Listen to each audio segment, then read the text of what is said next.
ಇವತ್ತಿನ ಈ 50ನೇ ಮಾಸಿಕ ಉತ್ಸವ ಕಾರ್ಯಕ್ರಮಕ್ಕೆ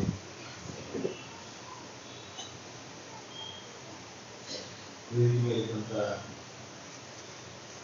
ಎಲ್ಲ ಆತ್ಮಗಳಿಗೂ ಹಾಗೂ ತಮ್ಮೆಲ್ಲರನ್ನು ಅನಂತ ಪುಣ್ಯಾತ್ಮರೇ, ಇದುವರೆಗೆ ಸಾಕಷ್ಟು ಅಂಗಡಿಗಳು ಕಡಲುವ ಅದರಿಂದ ಆಗತಕ್ಕಂಥ ತೊಂದರೆಗಳ ಸಾಕಷ್ಟು ವಿವರವಾಗಿ 6 ವೈರಿಗಳಲ್ಲಿ ಲೋಭ, ಕಡುಲೋಭ ಅತ್ಯಂತ ಕೆಟ್ಟದ್ದು ಯಾಕೆ ಮತ್ತು ಇದು ಯಾಕೆ ಬರ್ತದೆ? ಎಲ್ಲದಕ್ಕೂ ಮೂಲ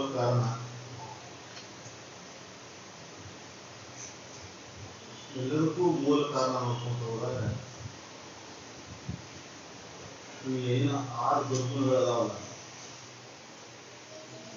ಅವೆಲ್ಲದಕ್ಕೂ ಮೂಲ ಕಾರಣ ಒಂದೇ.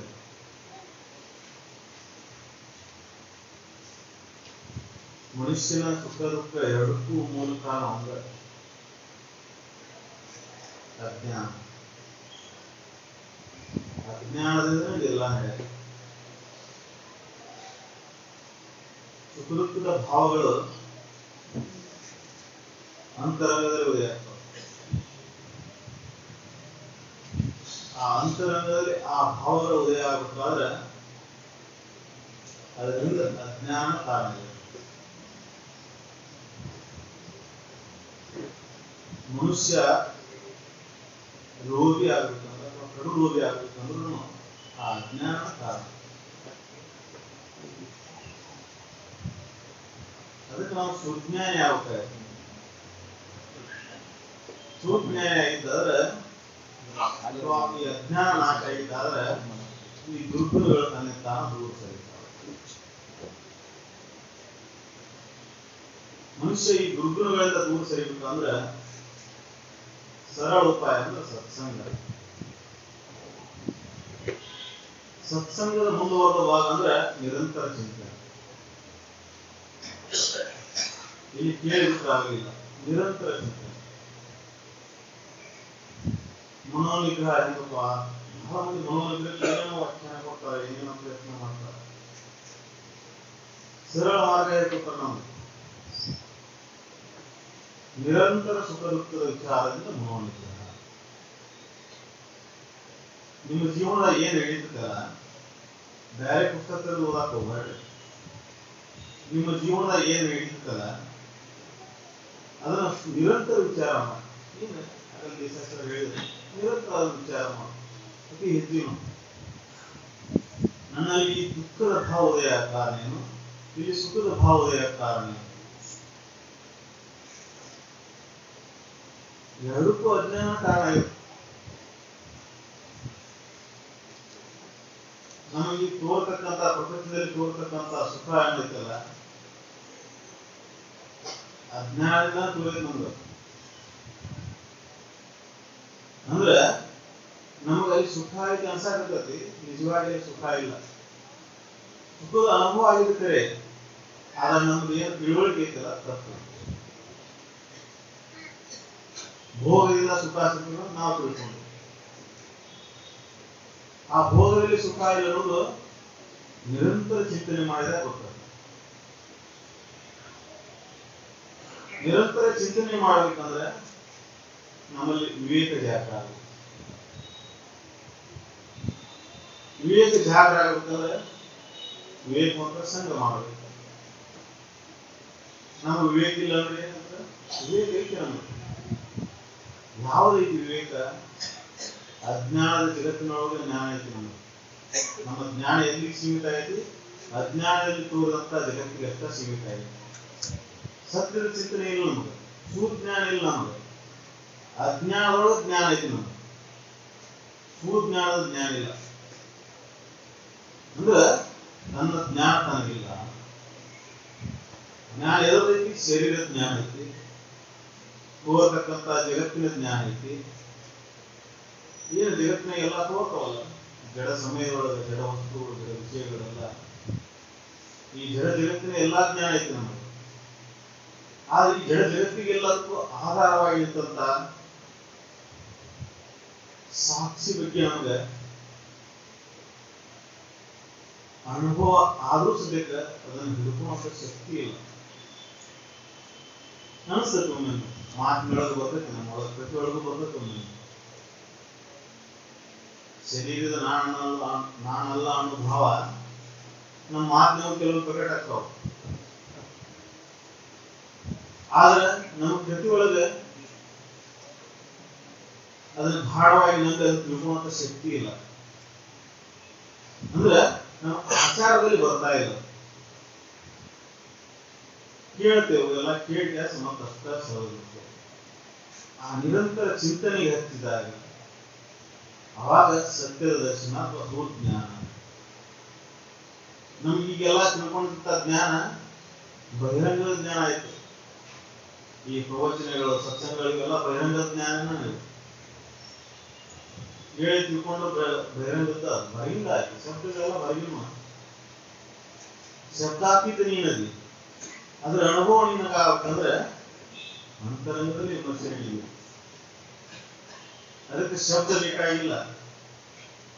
ಹೊರಗಿನ ಯಾವುದ ಆಕಾರ ರೂಪಗಳ ಅವಶ್ಯಕತೆ ಇಲ್ಲ, ಬಹಿರಂಗದ ಯಾವ ಆಚರಣೆಗಳ ಅವಶ್ಯಕತೆಯೂ ಇಲ್ಲ. ಆದ್ರೆ ಮುಖ್ಯವಾಗಿ ಬೇಕಾಗಿದ್ದೇನಪ್ಪ ಅಂದ್ರೆ, ಬೇಕಾಗಿದ್ದಂದ್ರೆ ಏನಂದ್ರೆ ನಿರಂತರ ಚಿಂತನೆ. ಅದು ನಮ್ಮಲ್ಲಿ ನಿಧಾನವಾಗಿ ಜಾಗ ಆಗ್ತದೆ. ಆದ್ರೂ ಇಲ್ಲ ಅಂತಲ್ಲ, ಈ ಸತ್ಸಂಗದೊಳಗೆ ಆಗ್ತಾ ಹೋಗು, ನಿಧಾನವಾಗಿ ಪ್ರಶ್ನೆಗಳು ಒಳಗಾಗ್ತಾವ, ನಿಧಾನವಾಗಿ ಸುಖ ದುಃಖದ ಚಿಂತನೆ ನಡೆಯಕ್ಕೆ ಶುರುವಾಗ್ತದೆ. ಅಂತರದಲ್ಲಿ ನಿಧಾನವಾಗಿ ಹೇಳ್ತದೆ. ಆದ್ರೆ ನಾವು ಇದಕ್ಕೆ ನಂಬಿ ಇದರಲ್ಲಿ ಸಮಯ ಕಳೆಯಬೇಕು. ಮೊದಲ ತಿಳಿದೇ ಸಂದರ್ಭ ಬಂದಾಗ ನಿಧಾನವಾಗಿ ಅದು ಅನುಭವ ಬರಕ್ಕೆ ಶುರುವಾಗ್ತದೆ. ಅದಕ್ಕೆ ಈ ಸತ್ಸಂಗ ಏನು ಮಾಡ್ತೈತಿ, ನಿಧಾನವಾಗಿ ನಮ್ಮ ಅಂತಃಕರಣದಲ್ಲಿದ್ದಂತಹ ದೋಷಗಳೇನದಾವು, ಆಹಾರ ದೋಷಗಳೇನಂತಾರಲ್ಲ, ಆ ದೋಷಗಳನ್ನ ನಿಧಾನವಾಗಿ ಸರಿಸ್ತದೆ. ನಮ್ದೇನು ನಿತ್ಯ ಕ್ರಿಯೆ ನಡೆದತ್ತಲ್ಲ ಜಗತ್ತಿನೊಳಗೆ, ಆ ಕ್ರಿಯೆಯನ್ನ ಇನ್ನೊಂದು ದೃಷ್ಟಿಯಿಂದ ನೋಡಾಕಸ್ತದೆ. ನಾವು ಈಗ ನೋಡ್ತಕ್ಕಂಥ ದೃಷ್ಟಿ ಜಗತ್ತು ಸತ್ಯ ಐತಿ, ಇದು ಶಾಶ್ವತ ಐತಿ. ಅಷ್ಟೇ ಯಾಕೆ, ಈ ಶರೀರನು ಶಾಶ್ವತನ ಇರ್ತದೆ ಅನ್ನೋ ತರ ನಾವು ವಿಚಾರ ಮಾಡ್ತೀವಿ ಪ್ರತಿಯೊಬ್ಬರು. ಯಾಕಂದ್ರೆ ನಮ್ಗಿಷ್ಟು ಗಾಢವಾಗಿ ತೋರೈತಿ, ಇದ್ರ ಮೇಲೆ ಎಷ್ಟೊಂದು ಗಾಢವಾಗಿ ನಂಬಿಕೊಂಡಿರ್ತಾರೆ. ಇದರಿಂದ ಹೊರಗೆ ಬರ್ಬೇಕಂದ್ರೆ ಸಜ್ಜನರ ಸಂಘ ಮಾಡಬೇಕು, ಸದಾ ಅದ ಚಿಂತನೆ ಒಳಗೆ ನೋಡ್ಬೇಕು. ತೋರಕ್ಕೆ ಜಗತ್ತೆಲ್ಲ ಸುಳ್ಳು ಅಂತ ಹೇಳ್ತಾರೆ, ಗಂಟಾಗೋಸ್ಕರ ಸಾರಿ ಹೇಳ್ತಾರೆ. ಅದರಲ್ಲಿ ನಂಬಿಕೆ ಹುಟ್ಟಿರ್ಬೇಕಲ್ಲ. ಮತ್ತೆ ಅದಕ್ಕೆ ಬಡಾತ ಎದಕ್ಕಂದ್ರೆ ಓಡಾಡುವ ಜಗತ್ತಿಗೆ 8-10 ತಾಸಿಂದು ಮತ್ತು 10 ತಾಸುಗಳು ಮತ್ತೆ ಇಲ್ಲ. ಇದು ಹಾಡಲಿಕ್ಕೆ ಒಳಗಿಲ್ಲ, ಕನಸಿನೊಳಗಿಲ್ಲ. ಆದರೂ ಸತ್ಯ ಅಂತ ಎಷ್ಟೊಂದು ಗಾಢವಾಗಿ ನಂಬಿವಲ್ಲ. ಇದರಿಂದ ಹೊರಗೆ ಬರಬೇಕಂದ್ರೆ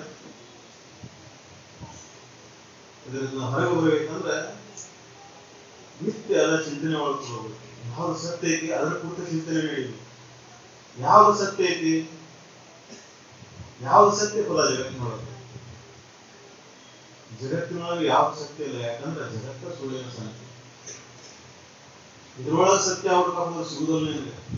ಈ ಜಗತ್ತಿನೊಳಗೆ ದೇವ್ರು ಹುಡ್ಕೊಂಡು ಹೋಗ್ತೀನಿ ಅಂದ್ರೆ ಎಲ್ಲಿ ದೇವ್ರು ಸಿಗುದಿಲ್ಲ ನಿನಗೆ. ಯಾಕಂದ್ರೆ ಈ ಜಗತ್ತ ಸುಳ್ಳಿನ ಸಂಖ್ಯೆ, ಇದು ಸತ್ಯ ಇಲ್ಲ. ಯಾಕಂದ್ರೆ ಇದು ನಿರಂತರ ಬದಲಾವಣೆ ಇದೆ.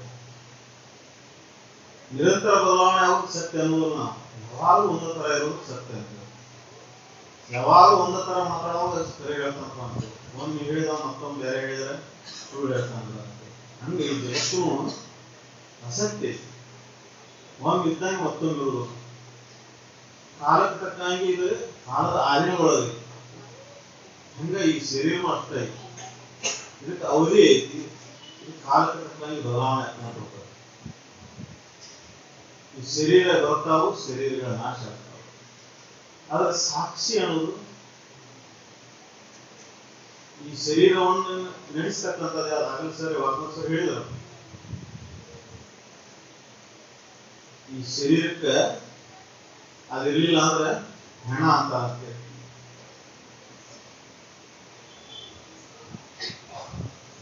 ಆ ಹೆಣ ಅನ್ನೋದನ್ನ ಪೂರ್ವದಲ್ಲಿನೂ ಜೀವಾತ್ಮ ಅಂತ ಉಸಿರಾಟ ಅದು ನೀನಲ್ಲ. ಆ ಅರಿವು ಸಾಕ್ಷಿ ಇರ್ತದಲ್ಲ ಅದನ್ನೆಲ್ಲ ನೋಡ್ತಕ್ಕಂಥ ಅದು ನೀನು. ಅದನ್ನ ಪರಮಾತ್ಮ ಅಂದ್ರೆ, ಅದನ್ನ ದೇವರು ಅಂದ್ರೆ, ಅದ ನೀನಿದೆ ಅಂತೇಳಿ ಎಲ್ಲಾ ಧರ್ಮಗ್ರಂಥಗಳು ಸಾರಿ ಸಾರಿ ಹೇಳ್ತಾವೆ. ಬೇಕಾದ ಧರ್ಮಗ್ರಂಥ ತಗೊಂಡು ನೋಡ್ರಿ ನೀವು, ಮೂಲ ಅರ್ಥವನ್ನು ಹಿಡ್ಕೊಂಡು ಹೋದಾಗ ಸತ್ಯ ಪದನ ನೀನಿದ್ದಿ, ವಿನಾಶವನ್ನತಕ್ಕಂಥ ಜಗತ್ತೇನೈತಲ್ಲ, ನಾಶ ಹೊತ್ತಕ್ಕಂಥ ಜಗತ್ತೇನೈತಲ್ಲ, ಈ ನಾಶ ಹೊತ್ತಕ್ಕಂಥ ಜಗತ್ತಿನಲ್ಲಿ ಯಾವುದೂ ನೀನಲ್ಲ. ಇದನ್ನೆಲ್ಲವನ್ನೂ ಮೀರಿರ್ತಕ್ಕಂಥ ಆತ್ಮ ಅರಿವು ನೀನಲ್ಲಿ. ಎಲ್ಲದರೊಳಗಿದ್ರೂ ಸಬೇಕ ಯಾವುದರೊಳಗೆ ಬೆಸ್ಕೊಂಡಿಲ್ಲ. ಎಲ್ಲದರೊಳಗಾಗಿ ನೀನು, ಆದ್ರೆ ಯಾವುದೂ ನೀನು ಹಚ್ಕೊಂಡಿಲ್ಲ. ಶರೀರ ಒಳಗಂದ್ರೆ ಒಳಗದಿ, ಹೊರಗಂದ್ರೆ ಹೊರಗದಿ. ಶರೀರ ಇದ್ದಾಗೋದಿ, ಇಲ್ಲಾಗೋದಿ. ಉದಾಹರಣೆ ತಗೊಂಡು ಗಾಢ ನಿದ್ರೆ ಒಳಗೆ ಈ ಶರೀರ ಎಲ್ಲೋ ಬಿದ್ದಿರ್ತೈತಿ, ಆದ್ರೆ ನೀನ್ ಇರ್ತಿ.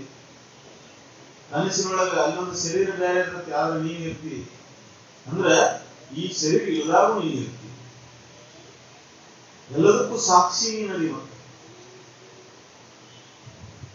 ಎಲ್ಲದಕ್ಕೂ ಸಾಕ್ಷಿ ಐತಿ. ಕನಸನ್ನ ಅರಿತಿ, ನಿದ್ದೆಯನ್ನ ಅರಿತಿ, ಎಚ್ಚರವನ್ನ ಅರಿತಿ, ಮೂರು ಅವಸ್ಥೆಗಳನ್ನ ಅರಿತಾ, ಆದ್ರೆ ಯಾರೊಳಗೂ ನೀನು ಏಕಾಕಾರ ಎಲ್ಲವನ್ನೂ ನೋಡ್ತಾ ಸಾಕ್ಷಿಯಾಗಿ ನೀನು.